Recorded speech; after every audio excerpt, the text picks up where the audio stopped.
So the first part of your warm-ups are going to be done on the ground. You certainly don't need a mat. I've done these on all manner of surfaces. There's nothing here that's going to be too traumatic. That being said, if there is grass and you do have a mat, it's probably going to be better, especially when it comes to doing the things that we're going to do on the knees. Okay, so the first one is the bridge. And what we're looking for here is to stretch out a little bit the quads and the hips and activate the glutes. So we really want to get the glutes firing before we start our sprints. So it's going to lift up, push through the heels, drive the hips up to the sky, and we're going to squeeze. Right? We squeeze the glutes as hard as we can for 3, 2, 1. Drop down, back up. 3, 2, 1, and down. And 3, 2, 1, and down. Okay, that's the bridge. From here, we're going to open the knees a little bit wider. Take the feet maybe hips distance, maybe a little bit outside. We're just going to let the legs fall side to side. Okay? Now if you feel really tight, you just hang out, sort of relax until you feel like something opens up. If you're feeling pretty good, you go a little quicker. Okay?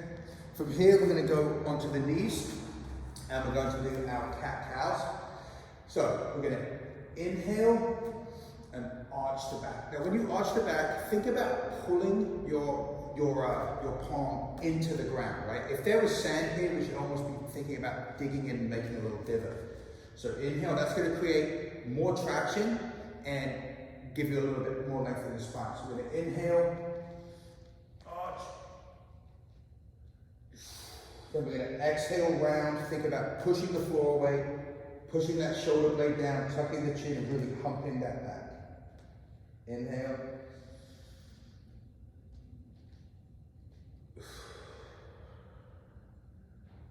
Exhale.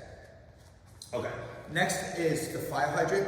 What we're trying to do here is warm up the outside of your glutes. So the bridge would have got the main muscles here. We're trying to get these little smaller ones on the side. So I'll show you this way. So we're going to get into that all fours position again. And all we're going to do is just lift the knee out to the side, hold for 3, 2, 1, and down. And when I say hold, I don't mean just passively floating, right? Like just hovering. I mean still trying to reach the end of your range of motion and then just pushing into it. So really getting these muscles woken up. When you first start doing this, you might feel some cramping in your hips. That's actually a good sign. It means that you're doing the exercise right. And then last one is the world's greatest stretch.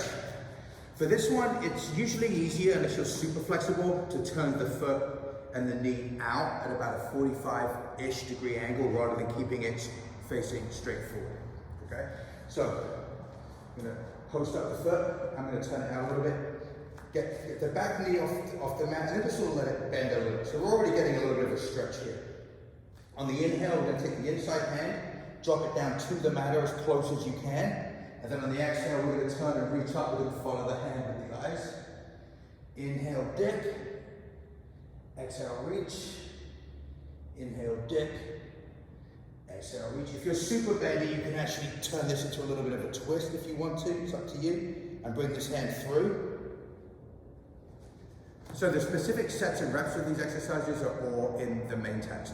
Now we're going to move to the standing portion of the warm-up. Okay, next we have air squats.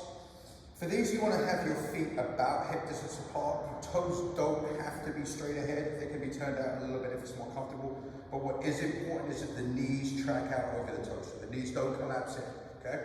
So you're going to reach your hands out in front as a counterweight, sit back like you're sitting into a chair, go as low as feels comfortable, and then stand up. Okay? Next is jump squats. For these, we're going to just keep the hands in the center. Squat down as low as comfortable. And we're not trying to get super high here. We just want to get a little bit of amplitude. So we're just going to jump and then squat back down. Notice the landings with soft knees. Right? That's kind of the key to this. We don't want to land and then drop into the squat. We almost want it to be one continuous motion, right? Like an elevator going down and coming up. We're going to add some arm circles in just because sprinting does have an upper body component. We want to make sure that we warm up the shoulders.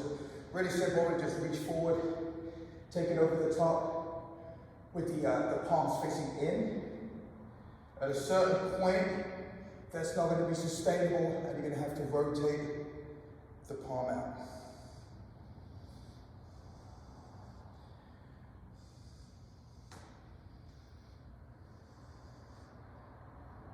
Okay, that's the arm circles. And then next is lunge with rotation. So for this, we're going to step back and drop down into a lunge. Now, how low you're going to go here is going to depend on your own personal strength and flexibility. We don't want the knee to be on the mat, and also preferably we don't want you all the way up here. So somewhere in that sort of middle ground. And all we're going to do is we're going to turn into the working leg. Come forward, step back, drop down, get balanced, turn and reach back, step forward, step back, drop down, and step forward.